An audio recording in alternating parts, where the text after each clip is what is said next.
Ready for round one, game one here. This is a fine hand. Lead with Phantasmal Bear into Azure Mage and put a little bit of pressure on him. And, still have things like Ponder and the Azure Mage's ability. So keep this. Opponent mulligans to 6, which is always good to see. So yeah, I think it's more important to lead with the Phantasmal Bear here. Phantasmal Bear is, vulnerable, and we want to just get in as much damage as we can with him. And, Ponder's going to be just as good later in the game. Opponent leads with Mountain. Hopefully he doesn't have the Goblin Arsonist. It's probably the worst guy to see against a turn 1 Phantasmal Bear, or I suppose Gideon's Lawkeeper as well. Opponent's being a little slow. No, here we go.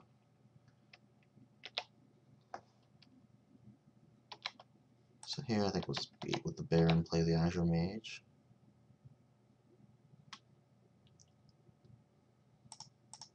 If our opponent's off to a slower start, this is going to be a lot of pressure to put on him right off the bat. He's taking 4 next turn, going 4 next turn and going to 14 if he has no blockers, and then we're just going to be pondering and setting up even more gas.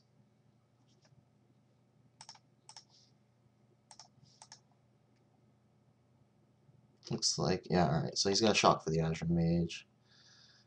Not the best thing in the world for us, but I mean, I guess we do have another one, and we drew a removal spell from his hand. Wish he would have just used it on the Phantasmal Bear, but... Stormblood Berserker as a 1/1 is not going to be very bad for us. It does serve as a Bloodthirst enabler for other guys, but we're okay with that. Here we're just going to be curving out, and I really do think that we're putting him in a position where he's going to kind of be on his back heels. I mean, even the Bloodthirst decks are going to have a hard time racing with Skywinder Drake plus, a Phantasmal Bear that doesn't have a good blocker right now. Leaving aside the fact that he's going to have the 5/5 dragon to deal with next turn as well.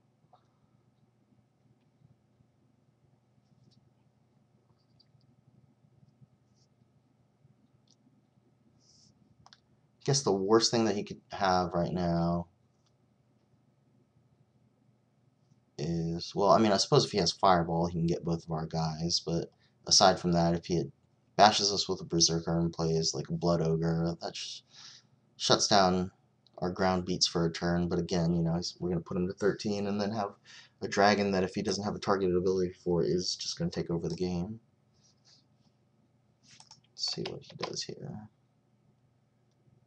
Bashes, that's fine.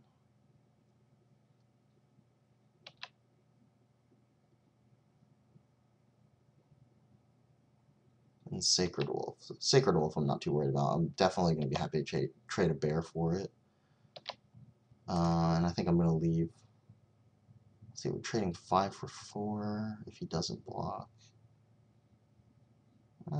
Yeah, I think I'm just going to go ahead and do that because it's better this way if he has, the targeted removal for the bear if we leave it back. I mean, he's obviously just going to use it on the dragon if he has it, but we're still winning the race if we're trading 5 damage for 4 here. Yeah, and if he does block, again, we're just trading a creature that was otherwise pretty vulnerable for one that isn't.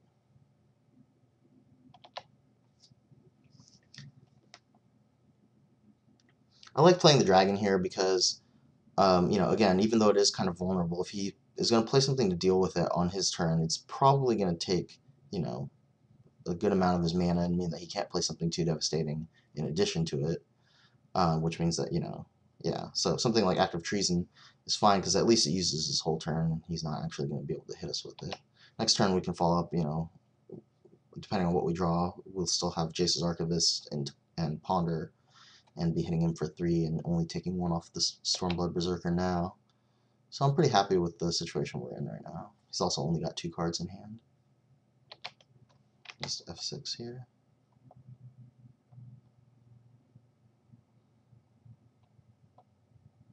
Alright, Mesmer, so we're just going to lead off with Ponder, see what we lead into. Forest Island Aether Adept is not really something that we need right now, so I'm just going to shuffle. Stinger Fling Spider is a good draw. Probably not going to be very relevant against Green Red, but the 2/5 body is more important than the Aether Adept's bounce ability at this point in the game, I think. Just going to play the Archivist. we wouldn't mind drawing into more gas, and if we'll see what kind of things he's doing with cards in his hand. Might just have to start milling each other. With the Mesmerist in hand, you know, we're winning the race and milling him as well, but I think we're probably just going to kill him with damage.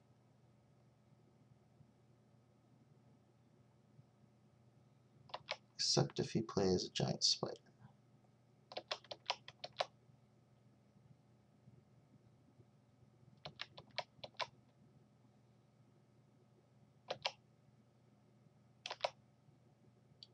Alright, well, Aether Adept was a good draw there.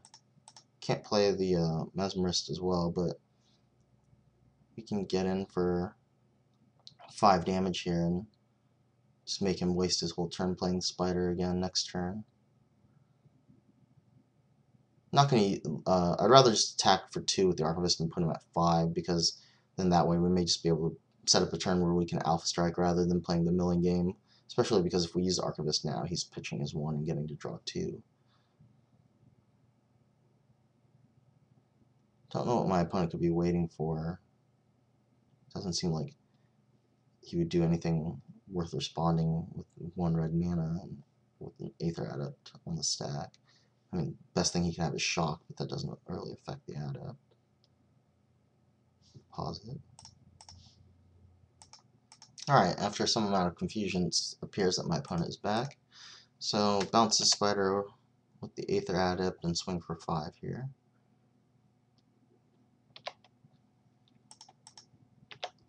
This puts our opponent in a pretty bad situation. He's going to be at 5 life. He's going to have to, you know, tap 4 mana if he wants to play the spider to prevent the block from the Skywinder Drake, or excuse me, prevent the attack from the Skywinder Drake. And then we can just either continue putting out gas, or, you know, we might even just suicide the Drake in if we have to. Alright, so if he's attacking with the Berserker, that means that we're probably getting in for at least 4 if we suicide in. The alternative would be to just play the Mesmerist and use the Archivist ability. Yeah, I'm fine with that too. We can just mill him out. And this spider's not doing us any good. This way we get to just make him discard 2 and draw. We get to draw 2. Overrun's the perfect card, obviously, so we'll just pass the turn. I suppose that it would have been better to just do this at his end of turn step so that he doesn't get something that bails him out of the situation, but I was wanting to do it in case we drew something playable. So he's got a couple options here. I mean, I don't think that he's going to be able to deal with this overrun, and yeah, Fireslinger's not going to do it, and whatever the other card in his hand is, it can't be something too devastating.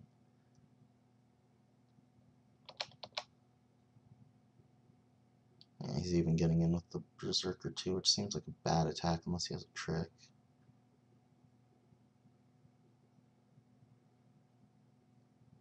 Alright, so we'll just cast the overrun here and leave up on summon mana just in case we even need it.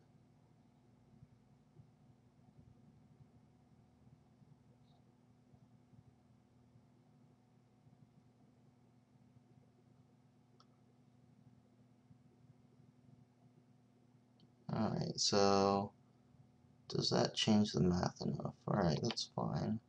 We'll stun summon this giant spider. Should still be enough.